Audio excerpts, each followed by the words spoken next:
সুস্থ জীবন যদি কেউ এভাবে নষ্ট করে দেয়, এত বোকা মানুষ না হইয়া গরু ছাগল হইলে ভালো। গরু ছাগলও তো এত বোকা। আতা কুল্লা শাইইন খালকাহু সুম্মা হাদা। কোরআন শরীফ আল্লাহ বলেন, আমি প্রত্যেক সৃষ্টিকে, আমি আল্লাহ সৃষ্টি করেছি, প্রত্যেককেই তার গন্তব্য চলার জন্য একটি দিক নির্দেশনা আমি আল্লাহ দিয়েছি। প্রত্যেক সৃষ্টিকে তার উপযোগী কিছু দিক নির্দেশনা আল্লাহ তাআলা দিয়েছে। এজন্য গরু হিসেবে চলার জন্য যে কদ্দুর দিক নির্দেশনা দরকার আল্লাহ তাকে এটা দিয়েছে। একটা কুকুরকেও আল্লাহ তাআলা চলার জন্য একটা দিক নির্দেশনা দিয়েছেন। এই জন্য কুকুর নইলে লাঠি দেখলে দৌড় দেয়। সে তো এটা তো বুঝার কথা না, এটা লাঠি নাকি ফোম, এইটা তো বুঝার কথা না। হ্যাঁ তো বুঝে, হ্যাঁ নইলে দৌড় মারে কা, লাঠি দেখলে দৌড় দেয় কা, খাবার দেখলে আগায় কা, ঠিক না চাচা? তাহলে বুঝা গেল তাকে তার উপযোগী চলার জন্য যেটুকু হেদায়েত দরকার, দিক নির্দেশনা দরকার, আল্লাহ তাকে ওটুকু দিছে। আর পূর্ণাঙ্গ হেদায়েত আল্লাহ তাআলা ইনসানকে দান করেছেন। এজন্য কোরআনুল কারীমের মধ্যে আল্লাহ বলছে, ইন্না হাদাইনাহুস সাবিলা, ইন্না হাদাইনাহুস সাবিলা ইম্মা শাকিরান ওয়া ইম্মা কাফুরা। আল্লাহ বলেন, আমি মানুষকে চলার পথের, জিন্দেগীর রাস্তার পুরা হেদায়েত আমি আল্লাহ দিয়েছি, আমি আল্লাহ দিয়েছি। ওয়া হাদাইনাহুন নাজদাইন, এই যে কোরআন শরীফের আয়াত, আল্লাহ তাআলা বলেন, আমি দুইটি রাস্তা আমি আল্লাহ তাআলা বলে দিয়েছি। আমি আল্লাহ তাআলা রাতও বলছি, দিনও বলছি। আমি বলেছি এটা আলো, এটা অন্ধকার, এটা হালাল, এটা হারাম, এটা জায়েজ, এটা না জায়েজ, এটা ইবাদত, এটা গুনাহ, এটা জান্নাত, এটা জাহান্নাম। আল্লাহ তাআলা বলেন, আমি এভাবে স্পষ্ট করে আমার বান্দাদের জন্য আমি বলে দিয়েছি, আমি কোনো কিছু বাদ দেই নাই। তাহলে মহান আল্লাহ পাক রব্বুল আলামিন আমাদেরকে সর্বশ্রেষ্ঠ সৃষ্টি মানুষ বানালেন এবং আমাদেরকে পূর্ণাঙ্গ হেদায়েত দিক নির্দেশনা দিলেন। আল্লাহ তাআলা আমাদের জন্য বুঝাইয়া বলার জন্য নবী রাসূল পাঠালেন, আবার বুঝবার জন্য কিতাব দান করলেন, আবার গ্রহণ করার জন্য পূর্ণাঙ্গ সক্ষমতা সম্পন্ন অঙ্গ প্রত্যঙ্গ দান করলেন। তিনটা জিনিস আমার জন্য সর্বদা আছে, আমাদের প্রত্যেকের জন্য। এক হলো আল্লাহর হুকুম মানার উপযোগী একটা বডি আল্লাহ আমাদের দান করছেন। যত কিছু আল্লাহ হুকুম করছেন আমাদের শরীরের সাথে মানানসই। ইউরিদুল্লাহু বিকুমুল ইউসরা ওয়ালা ইউরিদু বিকুমুল উসরা। আল্লাহ বলে, বান্দা একটা বিধান তৈরি করতে গিয়েও আল্লাহ বলে, বান্দা বিশ্বাস করো তোমার জন্য কঠিন হোক আমি এটা চাইনি, আমি চাই নাই বান্দা, আমি তোমারে বানাইছি। আমি একটা হুকুম দিতে গিয়ে প্রতিটা হুকুমের ক্ষেত্রে আমি তোমার জন্য যেন সহজ হয় আমি এটা চেয়েছি, আমি খেয়াল রেখে দিছি, আমি খেয়াল রেখেছি। মা ফিদ্দীন মিন হারাজ। আল্লাহ বলে, দ্বীনের ব্যাপারে আমার বিধানের নামে আমি আল্লাহ তাআলা তোমাদের উপরে কোনো কঠিন বোঝা চাপিয়ে দেই নাই, একটাও না, একটাও। বা বিদ্যুৎ আসে না নাই, কোনো কিছুই আমি থামি নাই, আমি আমার মতো খুতবা পড়তেছি, কথা বলছি। অর্থাৎ আমার কথা হলো এটাই, সময় কিন্তু হিসাব করো, আজানের টাইম হবে, নামাজ পড়তে হবে, আমাকে আবার অন্যত্র চলে যাইতে হবে। এই জন্য দয়া করে আমি সবার কাছে অনুরোধ করি, কথাবার্তা যদি কারো বাকি থাইকা যায় মসজিদের বাইরে চলে গেলে ভালো, যার যা বাকি আছে তা মসজিদের বাইরে সারলে ভালো। তাইলে বলতেছিলাম, আদম আলাইহিস সালাম থেকে নিয়ে আমাদের নবী পর্যন্ত প্রত্যেক নবী মানুষের প্রতি কল্যাণকামী ছিলেন, মানুষের পরিবর্তনের প্রত্যাশী ছিলেন প্রচন্ডভাবে, মানুষকে আল্লাহমুখী করতে চেয়েছেন। কিন্তু এত দরদ, এত মায়া, এত মহব্বত উম্মতের প্রতি যাদের ছিল, সেই নবীরাও প্রত্যেকেই আলাদাভাবে নিজের ফিকির করছে। এই কথাটাই শুধু বলতে চাই, কোনো নবী এমন নাই যে দিবানিশি সারা দিন রাত সারা জিন্দিগি শুধু উম্মতের ফিকির করতে করতে নিজের নামাজ, নিজের বন্দিগি, নিজের আখেরাত, নিজের আলাদা ইবাদত আমল এটা ভুলেই গেছেন, সময়ই পান নাই, সময়ই পান না। এটা এরকম নাই, এমন কেউই নেই। বরং প্রত্যেক আম্বিয়ায়ে কেরাম নিজের জন্য আলাদা ফিকির করছে, নিজের আখেরাত, নিজের পরকাল। এজন্য সব নবীদের দোয়া, বিভিন্ন নবীদের দোয়া কোরআন শরীফে আছে। সেই দোয়াগুলোর মধ্যে এক বচনের শব্দ ব্যবহার হয়েছে এমন অনেক দোয়া আছে, অর্থাৎ নবী নিজের জন্য বলছে, তাওয়াফানি মুসলিমান আলহিকনি বিসসালিহিন। এই যে দোয়া, ইউসুফ আলাইহিস সালামের দোয়া, আল্লাহ আপনি আমাকে আপনার আনুগত্যশীল বান্দা মুসলিম হিসাবে মৃত্যু দিয়েন, আমারে আপনার প্রিয় বান্দাদের অন্তর্ভুক্ত করে দিয়েন। তাহলে এই যে আমাকে মানে নিজের ব্যাপারে বলছে। নূহ আলাইহিস সালাম বলছেন যখন তুফান আসবে তখন তিনি দোয়া করছেন, রব্বিগফিরলি ওয়ালিওয়ালিদাইয়া ওয়ালিমান দাখালা বাইতিয়া মুমিনান ওয়ালিল মুমিনিনা ওয়াল মুমিনাত। আল্লাহ আমাকে মাফ করে দেন, এরপর আমার মা বাপকে মাফ করে দেন, এবং যে কয়জন ইমানদার পুরুষ এবং নারী আমার দলভুক্ত হয়েছে তাদেরকে মাফ করে। তাহলে ভাঙ্গিয়া ভাঙ্গিয়া বলছে, আমাকে মাফ করে দেন, আমার মা বাপকে মাফ করে দেন, এরপরে ইমানদার নারী পুরুষকেও মাফ করে। আলাদা খেয়াল করছে নিজের কথা। ইব্রাহিম আলাইহিস সালাম দোয়া করছেন, কোরআন শরীফে আছে, রব্বানা গফিরলি ওয়ালিওয়ালিদাইয়া ওয়ালিল মুমিনিনা ইয়াওমা ইয়াকুমুল হিসাব। এই যে আল্লাহ আপনি আমাকে মাফ করে দেন, রব্বানা গফিরলি ওয়ালিওয়ালিদাইয়া আমার মা বাপকে মাফ করে দেন, ওয়ালিল মুমিনিন সমস্ত মুমিনদেরকে মাফ করে দেন। তাহলে আলাদা আলাদা বলছে কিনা? আলাদা। তাহলে বোঝা গেল নিজের ফিকির ভুলে যাওয়া। 60 বছর সংসার করতে করতে উনি নামাজ পড়তে আসছেন, ওটা সালাক। 60 বছর জিফুত মানুষ করতে করতে, বাড়ি ঘর বিল্ডিং করতে করতে উনি আর হালাল হারামের পার্থক্য করার সুযোগ পাইছে। সংসারের লাগে সুদ খাইছে, জিফুতের লাগে, জিফুতের মুখে হাসি ফুটাবার জন্য কিস্তি নিছে। 2 নম্বরই 3 নম্বরই হালাল হারাম মিশ্রিত করছে। মানে এর অর্থ কি? সন্তানের ভালো দেখতে গিয়ে নিজের আখিরাত নষ্ট করে গেছে, নিজের কথা ভুলে গেছে, নিজের কথা ভুলে গেছে। 18,000 টাকা 12,000 টাকার বেতন চাকরি, এটা করতে গিয়ে এক ওয়াক্ত নামাজ পড়ার টাইম পাইছে। সামান্য একখান সাদওয়ানদারি করতে গিয়ে দিন শেষে সারা দিন বেচ্চা সব যাইয়া থুইয়া টাকা নলে 300-400 লাভ হয়, এইটুকুর জন্য এক ওয়াক্ত নামাজ পড়তে পারে না। সংসার করে ওরা, সংসার সাজায়, নিজের আখিরাত বরবাদ করে দিয়েছে, নিজের আখিরাত বরবাদ করে দিয়েছে। এই যে নাফরমানি, এই যে মূর্খতা, এর চাইতে বড় মূর্খতা আর কি? এই সংসারের জন্য হুজুর আমি কি না করছি? কি করছেন কোন? বিল্ডিং করছে, জমি কিনছে, ছেলে বিদেশ পাঠাইছে, মেয়ে বিয়ে দিছে, 10 শতক জায়গা লইছে, রাস্তার লগে আরো কদ্দুর জায়গা কথাবার্তা কইতেছে, আশা করি দিয়ে দিব। বাহ! এই 60 বছরে উনি নিজের জিন্দিগি বুঝাইতেছে, হালাল হারামের কোনো পার্থক্য নাই। এই যে বেফিকির, নিজের ভুলে যাওয়া, নিজের কবর, নিজের আখিরাত, নিজের পরকাল, এর চাইতে বোকামি আর কিচ্ছু না।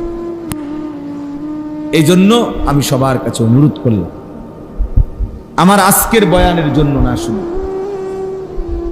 সবসময়ের জন্য এটা বললাম, আমাদের এটা উচিত এ কথা খেয়াল রাখা। আমার ঈমান, আমার নামাজ, আমার ইবাদত, আমার মুআমালাত, আমার লেনদেন শতভাগ ঠিক রেখে অন্যের কল্যাণ,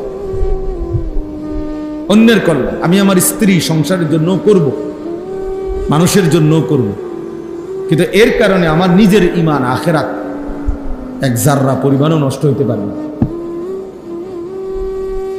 আমি আপনার পেশাবের উপরে দাঁড়াই, আপনার মধু খাওয়াবো কেন?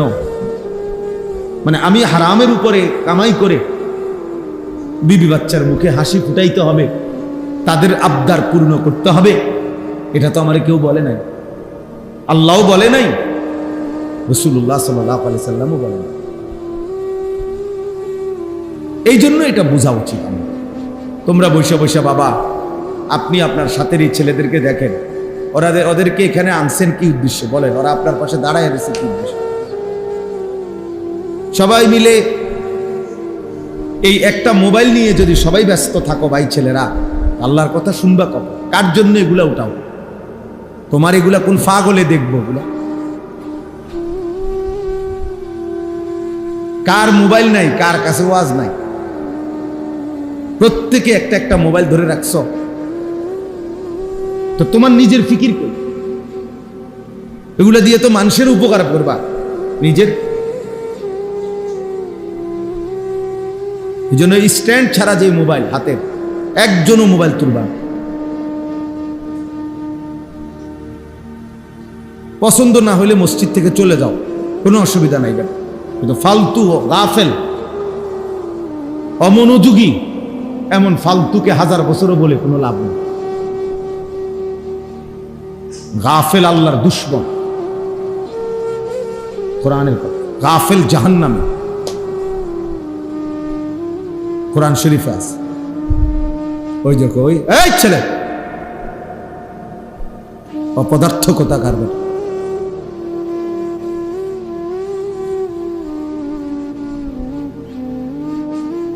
মূর্খ মানুষ আজকে আমরা মা বাপ এক সন্তানের আহ্লাদের সামনে তারে শেষ করে দিচ্ছে। একটা বাচ্চা হয়তো আবদার করছে, বাচ্চার আহ্লাদের সামনে তার আখেরাত, তার জিন্দেগি নষ্ট করে দিচ্ছে। 7 বছরের বাচ্চা, 8 বছরের বাচ্চা, 10 বছরের বাচ্চার হাতে মোবাইল তুলে দিচ্ছে, বড় মোবাইল, সারাদিন তার হাতে মোবাইল। ওই মা বাবার মতো জালেম আর কেউ হইতে, ওই অভিভাবকের মতো ফালতু লোক আর কেউ হইতে। ওরা স্পষ্ট জালেম, ওরা নিজের হাতে ওদের সন্তানকে ধ্বংসকারী, ওরা নিজের হাতে ওদের ফ্যামিলি বরবাদ করে দিচ্ছে, চরিত্রহীন বানায় দিচ্ছে, আখলাক নষ্ট হয়ে গেছে। গুনাহ এই পরিমাণ করে, যার কারণে ইমানের আলো জ্বলে না আর দিলে। ফলে মুসলমানের বাচ্চা 1 ওয়াক্ত নামাজ মুসলমানের সমাজে থাকে, চারিদিকে মসজিদ, সব মসজিদ থেকে আজান হয়, কিন্তু এমন জানোয়ারের 1 ওয়াক্ত নামাজ পড়তে মন চায়। কত বড় নিকৃষ্ট হাইওয়ান! কলিজাটা কি পরিমাণ মরে যায়, কলিজাটা কি পরিমাণ মরে গেছে ভেবে দেখ। বাবার চোখেও কোনো ফিকির নাই। বাবা তো দেখে যে আমার ছেলে 1 ওয়াক্ত নামাজ পড়ে। কোন বাবা না জানে? কোন মা বুঝে না? সবাই বোঝে, সবাই বুঝে, কিন্তু মা বাবার কলিজার মধ্যেও দুনিয়া, সন্তানের কলিজার মধ্যেও দুনিয়া। মা বাবার কথা হলো নামাজ পড়লে, না পড়লে পড়ুক, না পড়ুক, টাকা পয়সা কামাই করে কিনা এটা হলো দেখার বিষয়। দেশে হোক বিদেশ যাইয়া হোক, পয়সা রোজগার করে, খালাস, আর কোনো টেনশন নেই, খোলা লাইনে আছে। আর যদি টাকা পয়সা ঠিক মতো না দেয়, ফোলাগা বেলাইনে পিছে হুজুর কতখানি দিয়ে চাইছি, কোনো হারে খায় না, চাকরি করে না, পয়সা নাই। এই জন্য নাই তো এতটা ছোট বাচ্চার হাতে মোবাইল ওঠার কথা না। যদি গাফেল মা বাপ না হতো, গাফেল না হতো। আপনি বলবেন আমি আমার ছেলের সাথে পারি না, হুজুর বলছি শুনে না, মিথ্যা কথা, 100% মিথ্যা কথা, 100 মিথ্যা কথা। পারছেন না মানে আপনি কি ব্যাড হইতেছেন? আপনার 8 বছরের বাচ্চার আহ্লাদ, তারই আপনি সংশোধন করতে পারেন না, আমাদের মতো আকামলা দিয়ে হইব কি তা? হ্যাঁ, আপনি কি আমাদের মতো বেড়া দিয়ে হইবটা কি? আপনার 12 বছরের ছেলেটাকে আপনি নিয়ন্ত্রণ করতে পারলেন না। আপনার চোখের সামনে নিজ ঘরে আপন ঘরে ঘুমাইয়া, বাপ মা জীবিত, খোদার 1 বছর চলে যায়, কোনোদিন ফজরের নামাজ পড়ে না। মুসলমানের ঘরে এত বড় জানোয়ার কেমনে ঘুমায়? হ্যাঁ, মুসলমানের ঘরে এত বড় হাইওয়ান কিভাবে ঘুমায় বলেন বাবা? মূল কথা এটাই। আপনি মা বাবার কলজার ভিতরে দেখেন খুললা, ওদের কাছে আখেরাত দরকার না। আখেরাত দরকার হইলে ওরা চিল্লাইতো, ওরা গড়াগড়ি দিয়া কাঁদতো, ওরা আহাজারি করতো, আহা আমার ছেলে তো নামাজ পড়ে না, তা আমার ছেলের জীবন ভবিষ্যৎ কি, আমার ভবিষ্যৎ কি? ভবিষ্যৎ তো বাপ বুড়া কাল রে কয় না, ভবিষ্যৎ কয় আখেরাত কি। দুনিয়া পুরাটাই বর্তমান। আপনি বইয়ের ভাষার ভবিষ্যৎ অতীতকালে তো আরেক কথা। বইয়ের ভাষায় তো অনেক কিছুই আছে, অনেক বই, অঙ্ক বইয়ের মধ্যে তো লেখা আছে 1 কেজি চাইলের দাম ধরি 1 টাকা, ধরেন নাম যাইয়া বাজারে কর না, যে বই লেখছে। অঙ্ক মিলাইতে গিয়ে লেখে না যে ধরি 1 কেজি চাউলের দাম কি, একটা ধরেন না, ধৈর্য যান না বাজারে। আমরা কই নেইয়া সোজা করে নেবে পারি, মস্কারি করবার জায়গা পাও না। তাই বাস্তবতা হইল ভবিষ্যৎ তো আখেরা, দুনিয়া পুরাটাই বর্তমান। এই জন্য কোরআনুল কারীমের মধ্যে আল্লাহ তাআলা স্পষ্ট বলছেন, ওয়াল তানজুর নাফসুম মা কদ্দামাত লিগাদ। আগামীকাল ভবিষ্যৎ, আগামীকাল ভবিষ্যতের জন্য আজকের দুনিয়া থেকে তুমি কি পাঠিয়েছো বান্দা, এটা হিসাব রেখো। তাহলে আগামীকাল ভবিষ্যৎ বলতে আল্লাহ তাআলা কিয়ামতকে বুঝায়, আখিরাতকে বুঝায়, আখিরাতকে বুঝায়। আমাদের অসংখ্য মা বাপ সন্তানকে দিন শিখায় না, কেন? ভবিষ্যতে কষ্ট পাইব। কারণ হুজুর হইলে হে কামাই করবার কত, সংসার চলবো কেমনে, বউ বাচ্চা চালাইবো কেমনে, ভবিষ্যতে কষ্ট পাবে। এই ভবিষ্যৎ বলতে উনি কি বুঝাইছে? আখেরা? জি না, জি না। উনি বুঝাইছে 40 বছর পরের হায়াত, কর্মজীবন আর কি, বিবাহ পরবর্তী জিন্দিগি, এটারে উনি বলছে ভবিষ্যৎ। না, বিবাহ পরবর্তী জিন্দিগি ভবিষ্যৎ না। ভবিষ্যৎ শুধুই কেবল আখেরা। ভবিষ্যৎ শুধুই কেবল কি বলেন? আল্লাহ কোরআনে বলছে মা কদ্দামাত লিগাদ, আগামীকাল ভবিষ্যতের জন্য আজকের দুনিয়া থেকে তুমি কি পাঠিয়েছো বান্দা, হিসাব রেখো, হিসাব রেখো। এজন্য প্রিয় ছেলেরা, গুনাহ করতে পারাকে চালাকি মনে করো না। গুনাহ চালাকি না, গুনাহ অসভ্যতা। নারী দেখো, ছবি দেখো, নাটক দেখো, জিনা দেখো, ব্যভিচার দেখো, উলঙ্গ দৃশ্য দেখো, সারাদিন মোবাইলে নাচ গান যারা দেখো, এক ওয়াক্ত নামাজ পড়ো না, পড়তে মনও চায় না, কেউ তোমারে ডাকেও না, মাও না, বাপও না, গ্রামবাসীও না, পাড়ারও না, কেউ তোমারে কদূর ফেরাইতেও চাইতেছে না, কেউ তোমারে ডাকে না, এমন অভিশপ্ত, এমন মালউন কেমনে হইলা? কারণ একটাই তোর উপরে আল্লাহর লানত পড়ছে, এই জন্য তোরে আর কেউ ডাকে না। আমার মা 70 বছর বয়স, আমার এখনো জিগা। আমার আম্মা বাইচা আছে, আমি প্রায়ই বলি আমার মায়ের বয়স 70-75 হবে, বুড়া হয়ে গেছে মা, একদম অসুস্থ। এখনো আমার মা আমারে জিগা, ফুত নামাজ উঠছুন, নামাজ উঠছুন, খোদার কসম। আমার বয়স 44 বছর, মা আমাকে আজও জিজ্ঞেস করে, ফুত নামাজ উঠছুন, তোমারে ডাকে না কেন? কেউ তোমারে, কারণ অভিশপ্ত জীবন, আল্লাহর গুনাহ, আল্লাহর নাফরমানি অব্যাহত করার কারণে আল্লাহ তাআলার রহমের দৃষ্টি তার থেকে সরায় দিছে। এই জন্য গোটা মাখলুকাতের কাছে সে ঘৃণিত। এটা হাদিস। রাসূলুল্লাহ সাল্লাল্লাহু আলাইহি সাল্লাম বলেন, আল্লাহ যখন কাউকে ভালোবাসে, আল্লাহর ভালোবাসার ঘোষণা আল্লাহর গোটা সৃষ্টির কাছে পৌঁছে দেয়। গোটা মাখলুকাত তখন তাকে ভালোবাসে। আবার আল্লাহ যখন কাউকে অপছন্দ করে, তো গোটা সৃষ্টির কাছে এই অপছন্দের ঘোষণা পৌঁছে যায়, গোটা সৃষ্টি তাকে অপছন্দ করে। তখন অপরিচিত মানুষও তারে দেখলে কয়, কিরে, তারে দেখতে তো বোঝা যায় ফুটটা ঘর, বাবা ঘর তো দেখলেই মনে হয়, দেখলেই তো বোঝা যায় ডাইল ঘর, দেখলেই তো বোঝা যায় বেনামাজ। আমি তো সবসময় বলি যে আমি এখন দাঁড় করাই, তোমরা কারা কারা আজকের নামাজ পড়ো নাই আমি বলি, আমি ইনশাল্লাহ দাঁড় করাইতে পারো।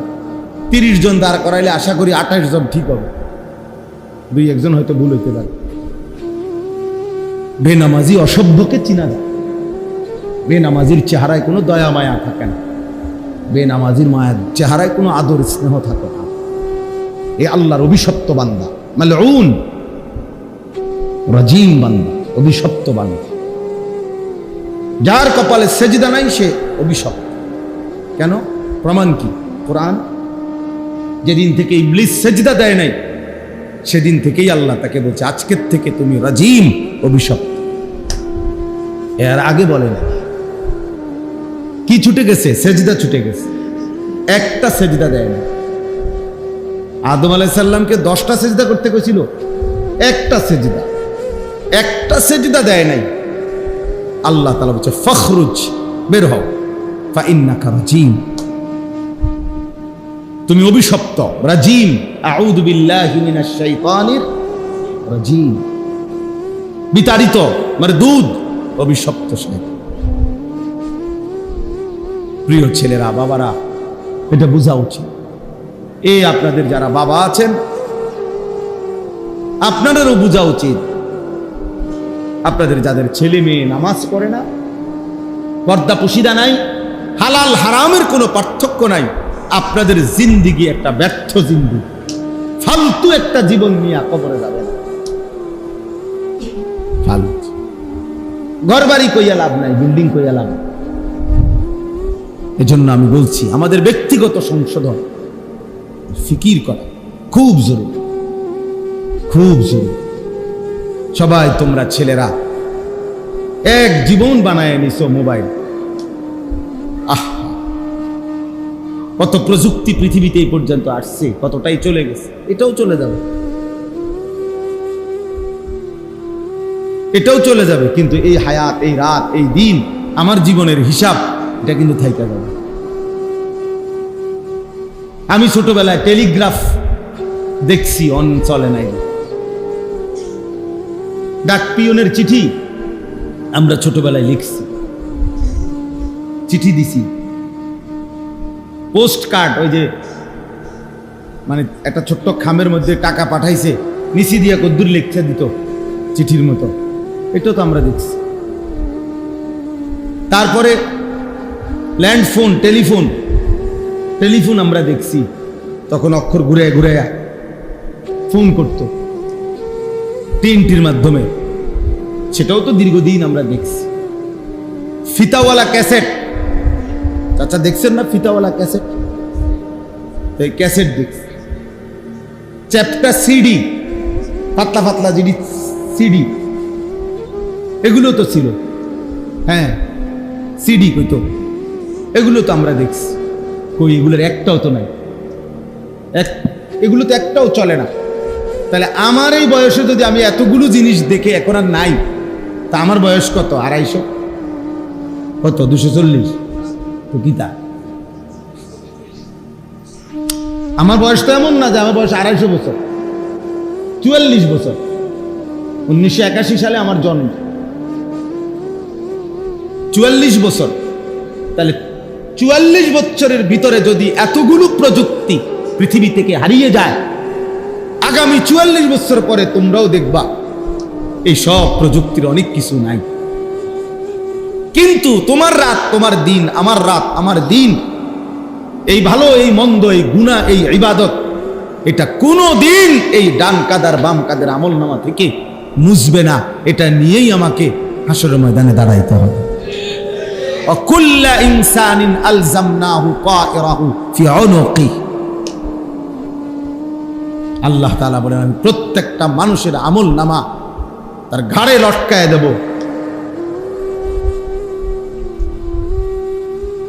এই নারী, এই অসভ্যতা, এই অশ্লীলতা, ওই দেখেন, ওই হাইওয়ানকে দেখেন, কারে বলে খবরে না। বললাম এক জিন্দিগি, কোনো ভদ্রতা, এই নেশাখোরের মতো এই মোবাইল খোর এই ছেলেগুলো, কোনো ভদ্রতা বলতে কিছু নেই। কি মসজিদ না মাদ্রাসা, আল্লাহর ঘর না রসুলের ঘর, কিচ্ছু নাই। হ্যাঁ, কত হলো আমার মোবাইল, মোবাইল আছে, আমি আছি, পৃথিবীতে আর কিছু থাকবা না থাক, সেটা আমার দেখার বিষয় না।